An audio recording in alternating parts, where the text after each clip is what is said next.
ഇതാ കിച്ചണിലേക്ക് എല്ലാവർക്കും സ്വാഗതം. ഇന്ന് ഞാനിവിടെ മാംഗോ ഷേക്കാണ് ഉണ്ടാക്കാൻ പോകുന്നത്. അതിന് വേണ്ടി ഒരു മാങ്ങ എടുത്തിരിക്കുന്നു. അത് തൊലി കളഞ്ഞ് പൊടി പൊടിയായിട്ട് ചെത്തിയെടുക്കണം. പാല്, പഞ്ചസാര ഇത്രയുമാണ് ആവശ്യം. അതിനുശേഷം മിക്സിയുടെ ജാറിലിട്ട് എടുക്കാവുന്നത് കാണിച്ചു തരാം. മാങ്ങ നല്ലപോലെ തൊലി ചെത്തി പീസാക്കി വെച്ചിട്ടുണ്ട്. അത് മിക്സിയുടെ ജാറിലിട്ട് കൊടുക്കുക.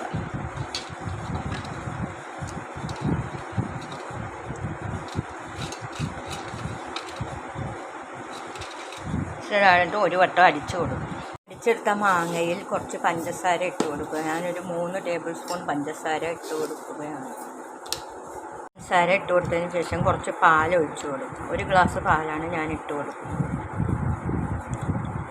അതിന് ശേഷം ഒന്നും കൂടി ഒന്ന് അടിച്ചു കൊടുക്കാം. പാൽ ഒഴിച്ചു കൊടുത്ത് 2-3 ഐസ് കട്ടയും കൂടി ഇട്ട ശേഷം നല്ലവണ്ണം അടിച്ചെടുക്കാവുന്നതാണ്. ഇവിടെ റെഡി ആയിട്ടുണ്ട്. ഇനി ഗ്ലാസ്സിലോട്ട് സെർവ് ചെയ്തെടുക്കാം. ടേസ്റ്റുള്ള മാംഗോ ഷേക്ക് ഇവിടെ റെഡി ആയിട്ടുണ്ട്. എല്ലാവരും കണ്ടതിന് ശേഷം ലൈക്ക്, ഷെയർ, കമൻറ്റ്, സബ്സ്ക്രൈബ് എല്ലാം ചെയ്യണേ.